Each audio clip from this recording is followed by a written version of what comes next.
O selecionador nacional de futebol foi convocado pelo Correio de Coimbra e a Centro TV. Fernando Santos conversou com o diretor do Correio de Coimbra, António Jesus Ramos, no estádio Cidade de Coimbra. Fernando Santos, é um prazer estar consigo. O prazer é meu. Gosto muito de o ver aqui na nossa bela cidade de Coimbra. Uma jornalista italiana muito famosa chamada Oriana Fallaci costumava fazer uma pergunta de chancas. Era logo uma pergunta daquelas de matar. Mas eu para os meus amigos não gosto de fazer perguntas dessas. Mas pode matar à vontade. Por isso gostaria de lhe começar por perguntar quem é Fernando Santos, visto por Fernando Santos?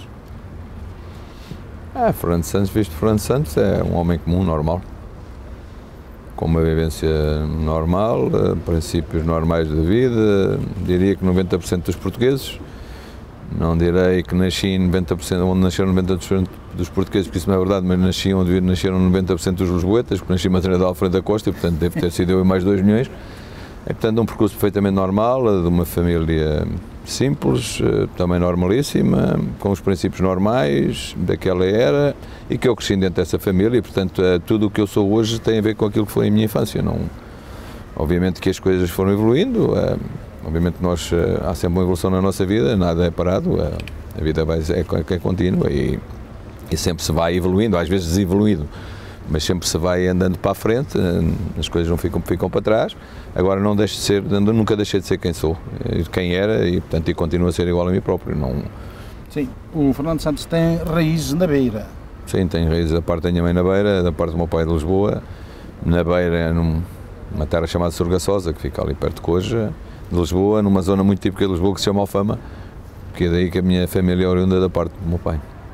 Depois, qual foi o seu percurso escolar, o seu percurso de crescimento de juventude? É o que eu digo, é um percurso muito, muito comum dos bairros de Lisboa. Eu vivi sempre num bairro de Lisboa até aos 35 anos, já depois de casar.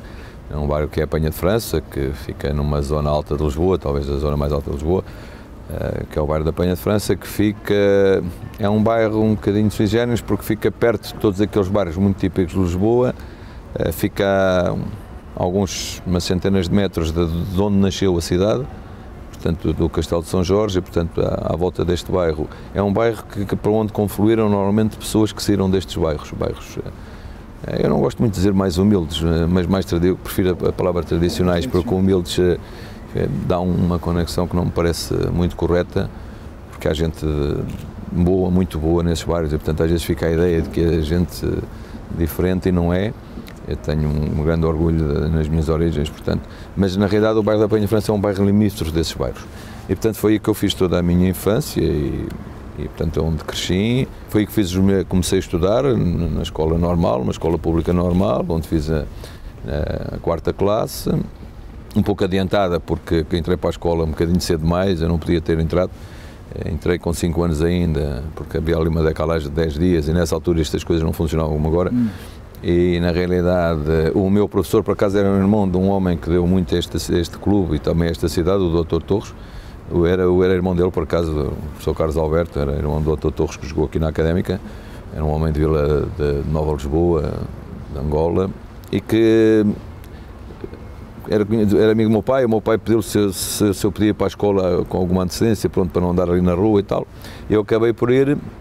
O que é verdade é que depois, ao fim desse ano, na 1ª classe, ele ficou muita pena que eu não seguisse em frente, e então eu acabei por fazer um exame. Nessa altura a gente podia-se propor um exame, acabei por fazer um exame, e isso fez com que eu andasse muito adiantado em relação ao tempo.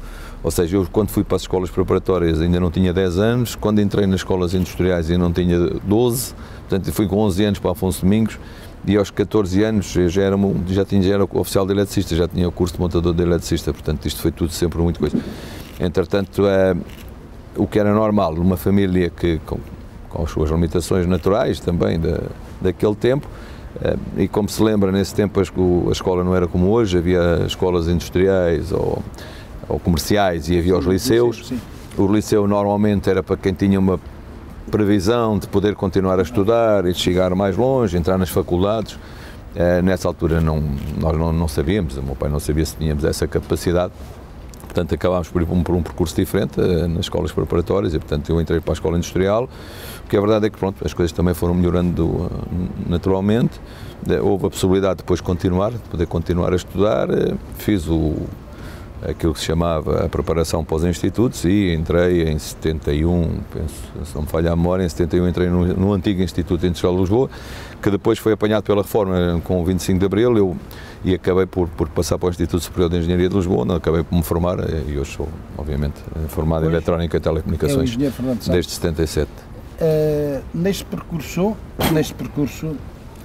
que agora continuaríamos passeando um bocadinho aqui pelo estádio. Sim. Dado que parece que está frio e nós deveremos. Acho que sim. Fazer aqui é sempre bom passear um bocadinho. Até aqui falámos do seu percurso escolar como jovem. Certamente também estava inserido nessa altura na paróquia do lugar onde vivia, frequentou a catequese. Sim, eu fui batizado no dia 16 de janeiro de 1955. Eu nasci a 10 de outubro de 54, fui batizado 16 de janeiro de 1955 na igreja de São João de Deus. Sim. E naturalmente, como eu disse, uma família tradicional, sem prática religiosa, mas que uma família crente, como é normal nas famílias tradicionais de Lisboa, e portanto que aos 6 anos os seus filhos iam à catequese, e portanto eu fiz o meu percurso normal de catequese. Primeira comunhão, naquela altura o crisma era feito logo no segundo ano da catequese. Sim. E, portanto, não era como... Era quando lá vinha o Sr. Bispo? Por acaso não foi, por acaso foi o Padre João que em representação do Sr. Bispo me crismou, mas depois tive ali uma pequena alteração, porque a partir dos 10 anos, na catequese, um dia queriam que eu fizesse um papel de juiz, e eu fazia, mas ria muito, e pronto, começaram a ralhar comigo que eu não podia rir, e aquilo afastou-me um bocadinho. Isto conjugado com eu ir sempre com o meu pai a ver o futebol, porque eu desde a primeira vez que fui ao futebol tinha 50 dias de vida, quando o meu pai me levou a primeira vez a um estádio de futebol. E portanto eu todos os sábados e domingos ia com o meu pai ao estádio de futebol. O meu pai era doente do Benfica e portanto levava-me sempre sistematicamente todos os fins de semana a ver o jogo. E portanto, sabe, nestas alturas e nestas idades as coisas perdem-se um bocadinho, não é? E portanto comecei a ligar mais à parte de ir com o meu pai ver para o futebol. Depois também senti que eu ia um pouco mais à catequese e talvez à Eucaristia. A Eucaristia na altura nem sabia se a Eucaristia, ia lá à missa, pronto, ia lá à igreja. Ia à missa como... Ia lá, e acho que ia lá um bocadinho mais para as miúdas e tal. E depois chegou uma fase em que na realidade acabei por sair. Agora, o ter saído da frequência da missa não me afastou nunca da igreja, porque eu desde que me lembro, desde essa altura até hoje, faço sempre a mesma oração. À noite, sempre que me deito, aliás, acho que não sou capaz de adormecer, porque se começar a querer dormir e não a tiver feito, não vou dormir.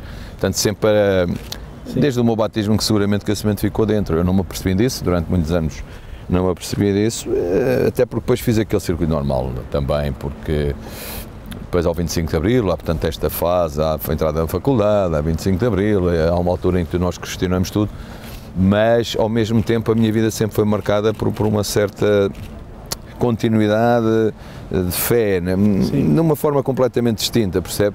Mas eu casei pela igreja, eu batizei os meus filhos, eu fiz a preparação, quer do meu casamento, quer dos batismos dos meus filhos, eu coloquei os meus filhos em ambientes, em colégios católicos, ela estudou no Amor de Deus, ele estudou nos Salesianos. Portanto, houve sempre da minha parte uma certa preocupação, também alimentada um pouco por muitos casamentos, muitos batizados. Eu tenho pai 50 afilhados, ou mais, já não sei bem, entre casamentos, e portanto houve sempre uma relação, e é uma relação também muito próxima com Fátima. O meu pai sempre teve uma relação perto com o Santuário de Fátima, onde todos os anos ia pelo menos uma vez, ou duas, e portanto isto sempre também foi mantendo, de alguma forma, penso eu, hoje olhando para trás, penso que isso terá sempre feito, mantendo um pouco a chama, não é? Agora, até que um dia, obviamente as coisas mudaram radicalmente. Parece que teve um caminho de Damasco com Paulo. É um pouco isso, Foi assim um momento ou ele foi-se revelando aos poucos? Há um primeiro momento e depois foi uma revelação mais aos poucos. Há um primeiro momento que é um momento em que eu estou com os amigos meus numa inauguração de uma clínica E na volta para Cascais, o sacerdote da altura em Cascais não era o pároco, mas era um coadjutor, o padre Luís Miguel me diz que, e tal, se soldava boleia. E eu disse que sim, com certeza e tal. E quando cheguei ali à Igreja da Ressurreição, que era onde ele ficava, eu de repente disse-lhe, um dia preciso falar consigo. Gostava de almoçar consigo e tal. Gostava de almoçar consigo. E ele disse, então, mas porquê? Eu disse, eu gostava de almoçar consigo, não sei. Gostava de almoçar consigo, foi o clique. E pronto, ele disse, então, quando quiseres e tal, quando quiseres vamos almoçar. E pronto, combinámos um dia para almoçar e acho que aí deu-se o primeiro clique. Ele deu-me um livro que era a Fé Explicada. Lembro perfeitamente, ofereceu-me nesse dia ao almoço, ofereceu-me um livro que era a Fé Explicada. E eu, depois de começar a ler esse livro, eu acho que esse foi o clique. A partir daí tudo começou a partir daí. A partir daí, um dia depois disse-lhe a ele que um dia gostava de conversar com ele, mas não me queria confessar.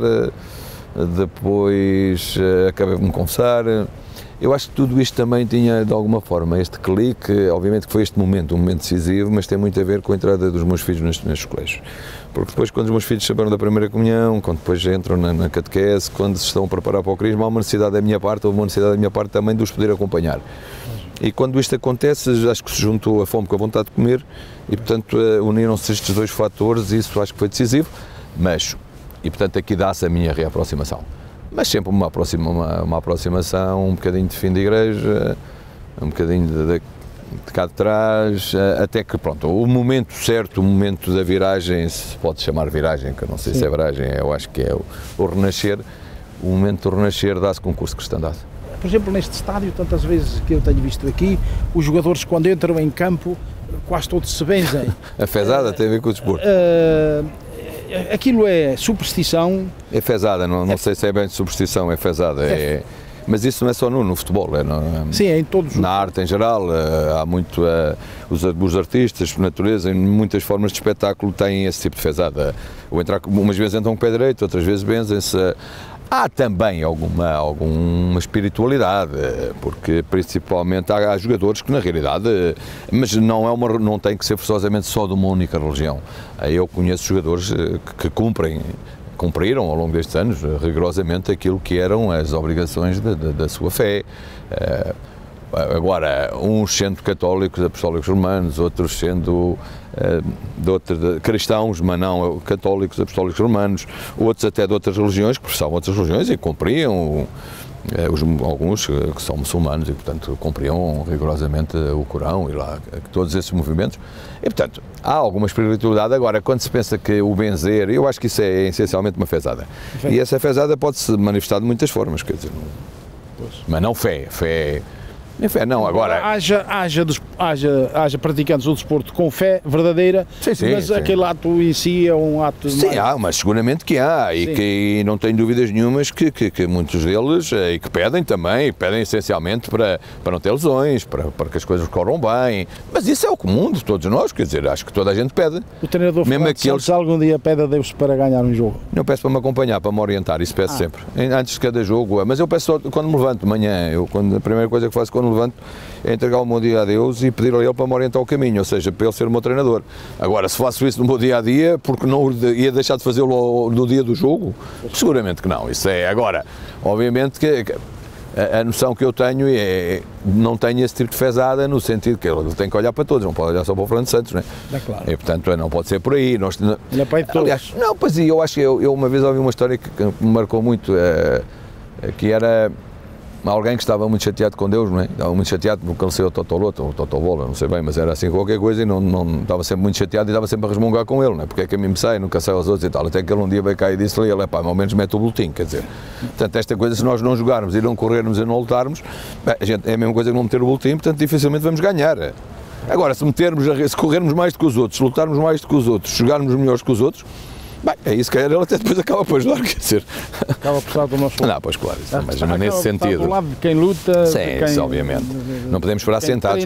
Afincadamente. Não podemos esperar sentados, isso não. Eu gostaria de colocar outra questão, que é, depois de uma carreira de êxitos aqui em Portugal, alguns deles deslumbrantes quase, rumou à Grécia. Onde permaneceu durante muitos anos. 11 anos. Alguns intervalos, mas no total 11. A Grécia é um país cristão. Sim. embora ortodoxo, houve um caminho em comum durante muitos anos, sim, até 1054. Sim. Depois houve a separação oficial, ainda agravada pela questão das cruzadas. Dá-nos a impressão, aqui no Ocidente, de que os cristãos, não a alta hierarquia, não os sacerdotes, não os patriarcas, mas que o povo ortodoxo grego tem alguma desconfiança contra Roma. Quer dizer, aqueles episódios históricos de 1054 e depois das cruzadas no tempo de Inocêncio III deixaram marcas na consciência dos gregos. Não se deu conta disso? Não, sinceramente não. Tenho uma relação muito próxima com os gregos, tenho uma relação até de afinidade com muita gente da igreja, e não são patriarcas, não são simples monges, outros são simples funcionários. Um dos meus locais de meditação era Meteora, no grande mosteiro de Meteora, onde tenho grandes amigos. Eu não fiquei muitas noites lá com eles. Também gostei muito. E fiquei lá muitas noites com eles, conversei muito com eles, nunca me restringiram a nada, inclusivamente eu ia para um local que normalmente o público não pode ir, mas que eu ia com a minha Bíblia, discutimos muitas vezes, falámos muitas vezes, celebrei com eles muitas vezes em alguns mosteiros que não se pode entrar também, porque são no meio da floresta e tal, que são coisas mais privadas, que normalmente nem são habitadas, e mesmo o próprio povo, eu não sei, até porque não há tanta diferença. Obviamente que quando fala com eles, percebe que eles vão discutir do lado deles as suas razões e nós argumentamos do nosso. Agora, a hostilidade, eu nunca senti, admito que naquelas pessoas mais antigas isso possa acontecer, eventualmente. Quando a discussão pega muito, obviamente que eles não têm alguma, não digo contra, mas Roma para eles não diz nada, quer dizer, aquilo que é a figura para nós mais importante, que é o do Papa, para eles não funciona. Eles têm, sim, o seu patriarca, que é no fundo o seu Papa, quer dizer, entre aspas. E portanto, agora, o que eu acho, e eu discuti isto muitas vezes com eles, o que eu acho é que, tenho a certeza, não só acho, mas tenho a certeza, é que há muito mais o que nos une do que nos desune. Porque se nós formos analisar bem, há 2 ou 3 pontos que levaram a esta decisão. Sim, teologicamente só há um. Sim, é que não procede do filho, mas é só esse, não é? É que não procede do filho, e portanto... o outro é um problema... E o outro foi um problema essencialmente de não aceitação... É um problema histórico. É um problema histórico e de não aceitação. Acho que a história de Constantinopla tem muito a ver com isto, porque a Hagia Sophia acabou por marcar muito a história de toda a Igreja, e tem muito a ver com o poder, com a possessão e com a não aceitação de ordens, não é? E, portanto, acho que aquilo que nos separa, na realidade, é tão pequeno, porque em termos de doutrina, eu quando digo a eles, o sentimento deles é igual ao meu. Sim, é a mesma coisa. Agora, depois, obviamente, e portanto, eu acho é que devemos procurar uma aproximação. Agora, admito que há sempre, num país de 10 milhões de habitantes, admito que se calhar há 200 ou 300 mil que são mais ortodoxos. Mas isso em todas as religiões acontece, quer dizer, nós próprios, se calhar, também teremos pessoas católicos, apostólicos, romanos, ou seja, no Ocidente, teremos pessoas que também são mais ortodoxas. Sim, eu digo isto porque quando o Papa João Paulo II visitou praticamente todos os países do mundo, exceto a Rússia e a China, sim, foi muito bem recebido em todo o lado. E em Atenas foi mal recebido. Pelo povo. Não, logicamente, pelo patriarca, pelo clero, mas o povo não saiu à rua. Não sair à rua está bem. Mas mesmo os que saíram, tiveram algumas vaias... Sim, isso é verdade, o não sair à rua está bem, porque hoje em dia é menos. Hoje em dia é menos, os últimos anos foram mudando muito. Quando eu cheguei à Grécia, a imposição da Igreja Ortodoxa grega era muito grande, portanto havia coisas que não se podiam ter se nós não mudássemos, não passássemos a ser ortodoxos, se não fôssemos batizados na Igreja Ortodoxa. Havia alguns dados que não era possível obter, só se fizesse parte. E estamos a falar de 90% da população ortodoxa, quer dizer, a comunidade cristã do Ocidente, católica apostólica romana, não chega a 1%. Agora, eu desde 2001 que cheguei à Grécia nunca tive problemas de frequentar a minha igreja, nunca tive problemas de ir à Eucaristia, nunca tive dificuldade em encontrar um local de culto e nunca fui hostilizado. Agora, admito que quando vai o Santo Padre a Atenas, admito que eventualmente na altura, se calhar, algumas pessoas arranjaram ali uma manifestação. Os gregos são fáceis de fazer manifestações. Os mais radicais. Claro, e são fáceis, por isso é que... Isso é da mesma forma que eu digo... Aqui há 3, 4 anos atrás, 5 anos, mas houve uma fase de grande convulsão na Grécia, em termos económicos, como sabe, e eu lembro de alguns amigos nessa altura me telefonavam e algumas vezes iam dizer, pá, atenção e tal, o que é que está a acontecer contigo e tal, diz que Atenas está a arder. E nada disto era verdade. Estamos a falar na zona do Parlamento, se conhece Atenas, conhece a zona de Sintagma, e estamos a falar numa coisa que é mais pequena que este estádio, é para a metade deste estádio, que é isso que é o Parlamento, a zona do Parlamento, e as manifestações estavam aí. Portanto, ali do lado onde a gente deixou o carro já não havia lá nenhum problema. Eu estive lá e, no entanto, quando vê aos manifestantes. Pronto, e quando vê esta questão, seguramente se isto passa na televisão e só passar este recinto aqui e aquelas tochas e aquilo, porque eles são bravos nesse aspecto, obviamente que a ideia que fica é que a Atenas está a arder, e não estava rigorosamente nada a arder. Portanto, eu acho que, tendo a certeza que na realidade não há uma relação, ou seja, o grego não olha, se o Papa for lá, para ele não é muito importante, isso não é seguramente muito importante, tirando para aqueles como eu, mas a hostilidade no dia-a-dia eu nunca senti, e tenho muitos amigos meus cristãos que lá viveram e que nunca sentiram. Nós aqui na Igreja Católica Romana fizemos uma grande viragem, digamos assim, com o Concílio Vaticano II. E sobretudo, o apelar aos leigos para terem uma parte mais ativa na evangelização, em lugares onde de visibilidade, onde se pudesse trabalhar. Também existe isso entre os ortodoxos? Não tanto. Não tanto. Penso que aquilo, pelo menos eu tenho amigos com quem falava muitas vezes, mas nunca vi muita gente ligada como nós aqui. Não são tão militantes, digamos assim, militantes?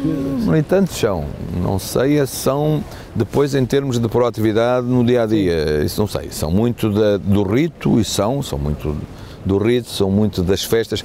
Repare que, por exemplo, uma coisa que eu notei é que para eles é muito mais importante o dia do nome do que o dia do batismo. Sim. Porque todos os gregos têm um nome de santo, não é? Todos. Sim. Há um nome de família e um nome de santo. Em Itália existe a mesma coisa. E, portanto, eles, para eles é muito mais importante o dia, portanto, a comemoração do santo é muito mais importante. Onomástico. Isso, o onomástico. E, portanto, isso é muito importante para eles. Portanto, eles têm uma relação muito forte com a Igreja, principalmente através do rito e agora, no dia-a-dia, eu conheço alguns com quem falava sobre religião, mas não são muito proativos nesse aspecto, em termos de interligação à Igreja, sei lá, como nós aqui, eu durante muito tempo dei... serem catequistas... Sim, eu dei muito tempo preparação de batismos, tenho muitos amigos que o fazem, ou que são catequistas, ou que são ministros da comunhão, ou que dão preparação de casamento, todas essas coisas. Eu lá isso não conheço muito, não. Não, aliás, penso que a Igreja Ortodoxa não deu ainda esse passo. Isso é um pensamento que eu tenho. Sim. Enquanto que nós, através do Concílio, apelamos à participação dos leigos nestas atividades... Sim, o rito também é diferente. O rito é muito diferente. E a diferença de rito também marca um bocadinho, não é? Sim. Porque há uma diferença de rito. Essencialmente, no rito ortodoxo, o que conta são os cânticos e pouco mais do que isso, quer dizer, pronto, depois há lá a homilia e tal, mas tudo o resto é passado um bocadinho à parte, não é? E portanto, obviamente, penso que também por aí... Há uma devoção enorme pelos ícones, não é? Exato. Sim, mas isso é... Entra-se em qualquer igreja e toda a gente vê já aqueles ícones. Isso eu acho que hoje por muito lado já se vê muitos ícones. Acho que eu já entrei em muitas casas aqui em que o ícone já começa a ser... Eu acho que é uma forma de expressão de fé, eu acho que ser uma estátua, um ícone, quer dizer, para nós, obviamente, fomos habituados a uma cultura diferente, mas o que é importante aqui tem a ver mais com a devoção. E, portanto, eu acho que é um ato de fé. Eu conheço muitos casos em ícones, por exemplo, se esteve no Grande Meteora, há alguns que são historicamente importantes, porque terão realizado, através deles, terão-se realizado alguns milagres, quer dizer, e, portanto, eu aceito essas coisas como naturais e como normais, não parece... Voltemos agora aqui ao nosso mundo ocidental e à nossa Igreja Ocidental. Apenas para terminarmos, de facto, nós é-nos feito o apelo para sermos cristãos no mundo de hoje, para sermos intervenientes no mundo de hoje. Os últimos chefes da Igreja têm apelado sempre nesse sentido, desde João 23 para cá. Sim. São tudo homens excepcionais quem tem dirigido a Igreja, quem tem estado à frente da Igreja. Este Papa Francisco, que agora dirige a Igreja e que fez esta opção radical pela simplicidade e até pela pobreza efetiva, isto diz-lhe alguma coisa? Eu acho que a mim, eu acho que todos os Papas, como disse bem, todos eles tiveram momentos muito importantes e há algo muito importante no seu pontificado eu acho que só Deus sabe como é que as coisas são conduzidas. Isto me parece muito claro e, portanto, terá colocado no momento certo o que era necessário na sua Igreja e, portanto, para orientar o seu rebanho. Isto parece muito claro. E neste momento eu acho que eu não tenho essa pretensão de deixar, nem acho nem desacho. Seria assim seguramente. Uma necessidade grande que a Igreja tem ainda simplicidade. Eu acho que nesse aspecto, acho que é ótimo para nós que esta simplicidade e esta forma diferente de estar, que é de uma proximidade maior com a vida de Jesus. Eu acho que Bento XVI era excelente, um teólogo fantástico, um professor fantástico, João Paulo teve a sua forma de estar e foi fantástica a forma como abriu ao mundo e como levou a todo lado. Eu acho que o Papa Francisco está-nos a dar algo de novo que a mim me agrada muito, que tem muito a ver com a proximidade com as pessoas, quer dizer, com uma relação muito mais próxima, de simplicidade, porque eu acho que um dos problemas eu não gosto mas eu vou dizer assim, pronto, um dos problemas da Igreja, na minha perspectiva da Igreja, estamos agora a falar da Igreja, eu não estou a falar do cristianismo, porque isso eu acho que é o grande problema, esta confusão que existe. Pois. Eu acho que muitas vezes a gente está a confundir isto tudo. Eu tenho muitos amigos que confundem a fé com a Igreja com fé, e eu acho que não tem nada a ver uma coisa com a outra, na minha perspectiva. Elas estão juntas, mas não se podem ser encaradas dessa forma. Eu acho que a Igreja, durante algum tempo, não explicou de uma forma muito simples às pessoas o que é ser cristão. E isso é que eu acho que ele está a fazer, que é levar as pessoas, porque aquilo que é, para mim, aquilo que é mais importante, e foi isso que mudou a minha vida, há duas coisas que mudaram muito a minha vida, neste aspecto, neste sentido de encontrar o caminho. Uma foi a ressurreição, a principal de todas. Eu quando descobri que Cristo estava vivo, quando eu descobri a ressurreição verdadeiramente e passei a acreditar na ressurreição, tudo muda para mim. E a segunda tem a ver com aquilo que é o mandamento dele, não é? Que é amai-vos uns aos outros como eu vos amei. Portanto, se nós andarmos afastados uns dos outros, se nós na realidade não estivermos mais perto uns dos outros, se não servirmos aos outros, o Evangelho deste domingo passado, acho que diz isto tudo, quer dizer, de uma forma muito simples, o que fizeste a um dos mais pequenos, a mim me fizeste, quer dizer. E portanto acho que esta é que é a questão central, e nós talvez nos tenhamos afastado um bocadinho desse Evangelho, dessa verdade. Sim. Não é que a Igreja se tenha afastado, a forma como foi comunicada... Foi uma igreja de ritos e deixou de ser uma igreja de vida, e agora passou a tentar ser uma igreja de vida. Era aquilo que há bocadinho falávamos em relação à Igreja Ortodoxa, é muito uma igreja de ritos. E ainda não chegaram que ainda não chegou lá. É uma igreja de ritos que fecha ali, a partir daquilo, fecha, não é? E eu acho que nós passámos este período também, em que se passou... Obviamente que o Concílio Vaticano II ajudou muito, porque só o ter mudado, os ritos passarem a ser na língua de cada um e as pessoas entenderem melhor, porque eu ainda me lembro do tempo em que as pessoas estavam na Eucaristia e estavam a rezar o terço, quer dizer, portanto, algumas vezes não entendiam nada e durante anos foram habituados a fazer isto. Separação entre homens e mulheres. E durante anos foram habituados a isto e, portanto, dificilmente o alteravam. Agora, é muito mais do que isso, porque o que o Papa Francisco está a fazer é um apelo que nos foi feito há 2000 anos atrás, e de evangelizar, quer dizer, vão de terra em terra, não é? Façam. Fernando Santos já reparou que os primeiros 10 ou 12 papas da história da Igreja foram todos canonizados, são todos santos.